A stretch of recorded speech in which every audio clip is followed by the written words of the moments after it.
last talk. I have to give a shout out to Vika. I mean, it only took her 3 years of asking me to come to this thing.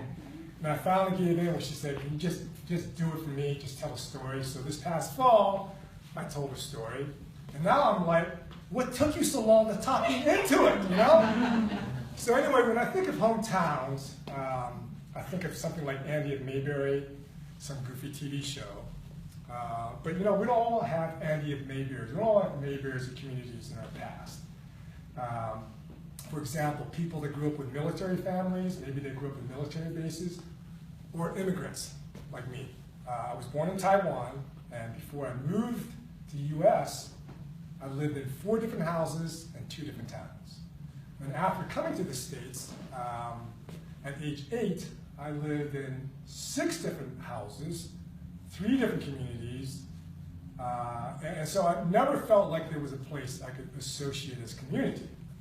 I guess I could claim Ann Arbor to be my hometown, but even though I would claim Ann Arbor as my hometown, you can look at the yearbook over there, and in the senior pictures is my picture with horn-rimmed glasses, if you remember my previous story, but I'm listed as Tianming. Then in the back, if you look back there, there's a section called Seniors Without Photos. And there's this person named Ming Tian. So Ann Arbor didn't even know me, okay? I couldn't get a date, you know, with Jamie Baker, and so I never felt like I had a hometown. But I still have a story, all right? I think in each family, within 1 generation or 2 or 3, there's many times a person that just stands out for whatever reason. And that's certainly true of my family, and that person would be my father and his grandfather, all right, my great-grandfather. And the things I'll tell you about my dad, I've never learned these things from my discussions with him. He was a very private person. In fact, if he knew I was talking about him right now, he'd be pretty embarrassed and pretty upset with me. He never wanted to draw attention to himself. He's still a mystery to me to this day. So my dad was born in China, right, in a small town called Shanhaiguan. If you follow the Great Wall of China all the way east, it goes into the ocean. And then right there is where the town is located. And the town of Shanhaiguan is actually enclosed within the Great Wall of China. I Googled it today, and some of the parts of the Great Wall of China was built BC. So I have no idea how old my dad's town is, okay? And my dad was the richest kid in that small town. And so my mom tells me the way they got rich was through his grandfather, my great-grandfather. And he moved to Shanhaiguan with his father to escape famine. So I Googled that, and there was a famine in the 1890s in China due to 4 years of drought. So that's about the timeline.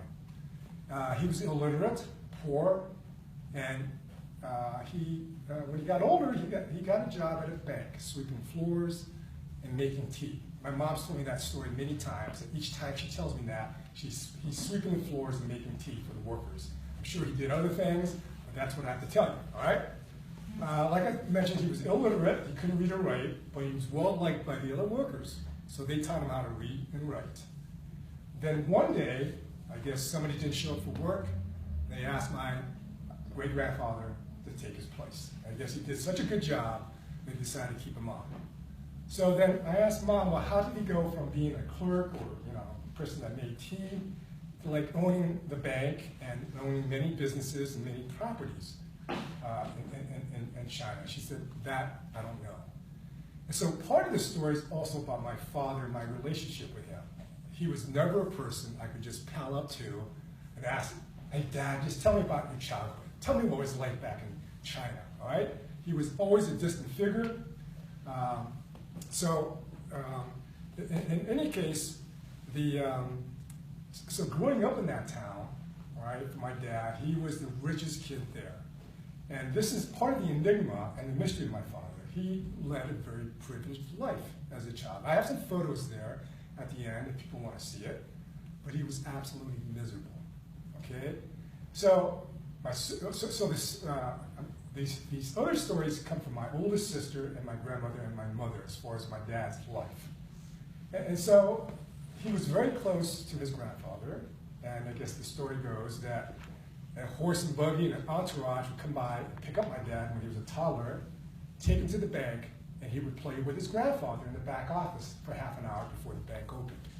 When the bank opened, they'd pick him up and take him back home. All right? But this privilege and the misery he had was that he could go anywhere in town, in any business, and they would always tell him, just take what you want, or just send the bill to the house. So he felt very isolated that way. And I found out, actually through a story from him, he felt very isolated from the other kids because he was the richest kid in town and everybody treated him special. And that was terrible for him. So his grandfather actually built this school for him.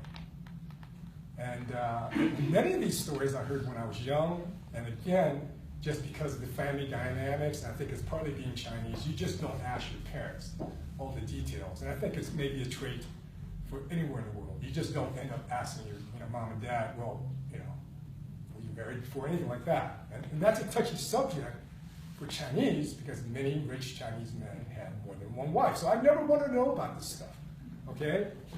So, so in any case, his grandfather built him a school, but then he hired teachers. He also got the other kids in the town to go to the school, but that didn't work. Everybody knew who owned the school, and again, he was treated special, all right? And his grandfather, in seeing all this, in his wisdom, sent my dad off to boarding school. And that saved his life because there, finally, he was treated just the same as everybody else. There, he got an education, and then because of that, he was able to go to grad school and live the American dream. And so this great grandfather of mine, this amazing person that started the family of riches, my dad would only talk about him. My dad never talked about himself. He never talked about his father. I learned later on his father and his mother were opium addicts, and that's not uncommon with wealthy Chinese people, all right? But the stories that my dad always told me, he called him Yeye, his grandfather, there were never stories about how wealthy they were, how many business they had, how big the house was. He would tell me stories, and the most memorable one for me was he would say the rule in the house with Yeye, the great-grandfather, was that nobody sat down to eat dinner until the servants and the cooks were ready to sit down and eat dinner. He would also tell the cooks, don't ever cook me anything that you wouldn't cook everybody else. So I love these old stories, and as I got older, some of these stories were reaffirmed. They turned out to be all true. So, great-grandfather passed away at age 92. Mom and dad had a baby, my oldest sister in China. Then the Communist Revolution came around. This will eventually get to the hometown story, okay? But, so they left China with one daughter and went to Taiwan. And so they left all these riches.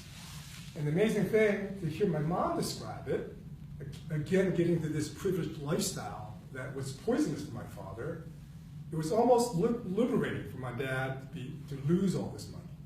They basically went to Taiwan with nothing. That's not totally true. They had these gold nuggets in their belts, my dad said. They lasted about 3-4 years. But Dad was able to work. Eventually, he got a fellowship to go to school here in Penn State. So the years in Taiwan, let me get back to it, 2 more girls were born, my 2 older sisters, so now I have 3 older sisters, and then I was born. Then at age 4, Dad then was able to come to the States and go to school. Now, one thing you have to understand, and I think of the Chinese men that built the railroads, it's a common legacy, even in China now, because people are so poor for the husband, for the brother, for the males to go off very far, make money, and send it back home. So my mom wasn't bitter that she had 4 kids. Dad was off going to grad school. She was very proud, okay? So those years, I mean, it's hard to trust your memory from back in those years, but I do remember the day he left, I was 4, was the first day I was aware of my life. And it was a really sad day. I remember crying all day. So long story short, for those 4 years, until we saw him again, I remember it as me missing him like every day. It was very painful. So living the American dream, Now, back then, if you got accepted in grad school, my dad said, the first day they would hand you your green card application. Things are very different now. So he was able to get a job in Pittsburgh and bring us over. And so here, finally, at age 8, after missing this person, all these years, I was finally able to reconnect with him. And it was amazingly difficult. After coming here at 8, I could never reconnect with him again. He was distant. He was a very typical Chinese father, just an authority figure. But it was this pain I always felt that, what is this? I mean, who is this person that I was so close to, and now I don't even feel comfortable enough sitting down in a room and talking with him. Not to say he was a bad father. I just think he was a traditional Chinese father. So eventually, as the years wore on, okay, I just, instead of trying to figure it out, I just accepted it. I just thought, okay, this is who he is. There are people that you know, maybe they're not in touch with their feelings or something. And he was very different from me, okay? And so just when I'm starting to accept it, thinking that, okay, I've had all this pain and not being able to connect with you, but you're just this person that's happy with who you are, I found out that that was very different. He had a bypass in his late 50s. And I remember going back home to visit him.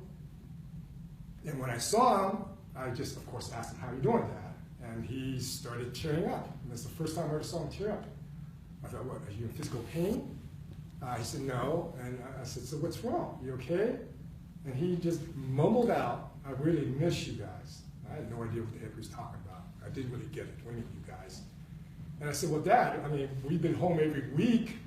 You know, one of my sisters, people were just flying back all the time to check on him. And I said, we're here. And I just didn't get it. And I said, well, look, you know, we still have many years together. Let's just really spend time and get to know each other. Thinking, of course, that's the solution. And of course, you know, he did try to do that. During the last 10 years of his life, he would pay for everybody's expenses, flying. We would go on cruises. We cruised all around, all right? And so it just seemed like things were just maybe working out. He was getting closer to us. He loved his grandchildren. He could connect with young kids, but he had a hard time connecting with the older kids. And so thinking maybe things were okay, then he passed away 10 years ago. And then before he passed away, of course, we all were fortunate enough to talk with him, and he made peace with all of us. To my disappointment and surprise, he said, you know, I still feel guilty that I was away for 4 years, and I still feel really sad that I'm not close to you guys. I didn't want him to say that. I said, Dad, look, I'm trying to make peace with you before we die. Why don't you tell me some happy things? But he couldn't do it. He just insisted I wasn't close to you guys. And I just thought maybe, okay, then maybe I did get it. That, you know, he just didn't know how to get close to people, and it was really sad. And he took this guilt basically to his death about not being close to the kids. So just when I figured I understood the guy, he passed away. Mom shared all these emails and letters he got. And I'm reading these things. I think, who the heck is this guy? It was amazing to me how many people he touched. Even the daughters of his colleagues wrote letters to my mom explaining their relationship with him. And people have asked me, well, did that make you jealous? Did that make you mad? I said, no, not at all. I have no resentment at all with this relationship with my dad. I mean, even to this day, he has students mail mooncakes to my mother during the Mooncake Festival. He has students, when they're coming by Pennsylvania, come in and visit with my mother. I mean, my dad is so different from me. Let me tell you, if I had a wife to somebody to visit, none of my students would be coming back and visiting or mailing anything to her, okay? So anyway, so this person that I couldn't get close to, mysteriously never talked about his feelings or emotions. I couldn't get close to. Felt sad he couldn't get close to us. But then he had this amazing power to touch people, which I still find amazing to this day. Anyway, 2 years ago, about 8 years after he passed away, I was in Beijing, China for a conference. And I realized, you know, I'm only a 3-hour train ride from Taiwan. Mm-hmm. I didn't tell you what San Guan meant. San is mountain, Hai is ocean, Guan is pass. So it's the mountain ocean pass, and exactly what you see. The pass is all because the Great Wall just wasn't a big wall. There were also gates there for trade routes to go north and south. The Chinese also call it the first pass. So I told my sister Liang, the third oldest sister, was in China at the same time, and I told her I wanted to visit.